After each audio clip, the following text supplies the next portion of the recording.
Pinaigting ang libreng basketball clinic na inisyatibo ng EB Group at Santa Cruz Sunday Club gayong katuwang nila ang Sangguniang Kabataan ng Santa Cruz at ng Barangay Council. Nitong Sabado, nasa 70 na kabataan, edad 6 hanggang 15 ang nakilahok sa aktibidad.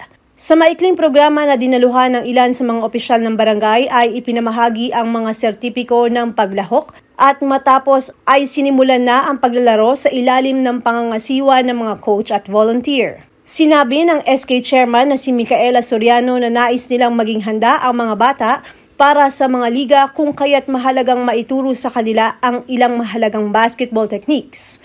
Dagdag pa niya na maliban sa mga sports program ay may mga proyekto din sila kaugnay sa usaping pangkalikasan, edukasyon at iba pa. Nagkaroon dito ng Let's Pass the Ball to the Next Generation. So, initiative po ito ng Santa Cruz Sunday Club and EB Group Boys po. So, before campaign period po, ginagawa na po nila itong basketball clinic upang mas magbigay pa po ng sapat na pag-eensayo para sa mga kabataan na gusto po mas gumaling pa po sa pagbabasketball. So, sila po ay mga katulad nila, nung mga bata po sila na gusto rin na may mga nagtuturo din po sa kanila. So, ngayon po na kami ay bagong mga SK, nilapitan po nila kami para po sila itulungan. So, ngayon po, yun po yung season 1. So, inaabangan rin po nila yung magkakaroon rin po kasi kami ng season 2 para naman po sa aming pagkakaroon ng mga basketball clinic para po mas magkaroon po ng sapat na pag-ensayo bago nga po sila magkaroon ng 3x3 katulad po ng ginagawa po ng EB Boys po ngayon. Sa certificates po na ginawa namin, we have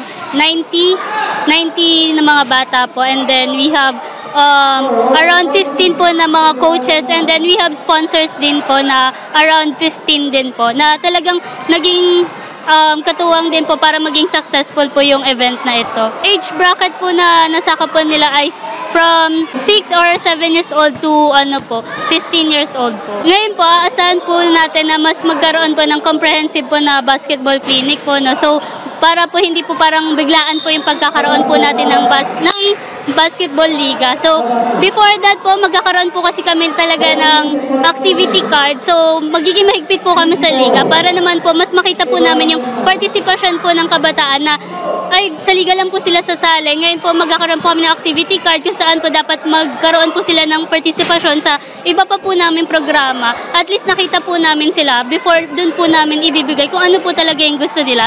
And win-win situation po yan for the both of us po. Sa tulong po ng mga volunteers and coaches po natin na talagang inasikaso po ng Santa Cruz Sunday Club po and EB Boys po. And then also, sa tulong rin po ng aming barangay council sa pamumuno po ni Cap Friends Andaya po, and then ng other kagawads po namin. Maraming salamat po ngayon na maraming kabataan ang gustong makilahok po sa ating basketball clinic. Asahan po ninyo na mas magkakaroon po tayo ng mga proyekto na lahat po may involve po. Lahat po makukuha po natin yung mga kabataan, yung mga interest po nila. Hanggat sa makakaya po namin, ibibigay po namin yon. So, hindi lang po nililimitahan namin sa sports, kundi magkakaroon rin po kami ng mga programa tulad sa edukasyon, sa environment, and sa iba pa po. Ako si Luan Peñano para sa latest ng iNews Pasig.